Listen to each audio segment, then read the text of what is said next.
how to manage iCloud storage on Windows or Android device. If you want to manage iCloud Plus storage on Windows and Android, you could use either the official desktop application or a web browser as well. So what you want to do is if you are on your Windows or on your mobile device, simply have to follow the same steps. Open up any browser that you have on your device. On the web address bar, type in iCloud.com, and this is where you will be taken to their official page, right? So once you go to the iCloud.com, you want to sign in with your Apple ID. Once logged in, you would simply tap on Photos or iCloud Drive to view and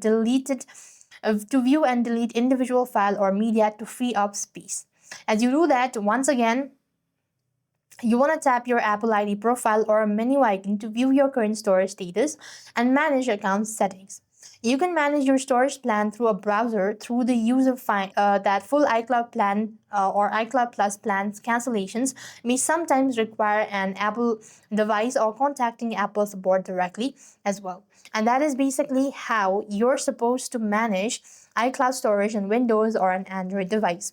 So thank you for watching. See you in the next video.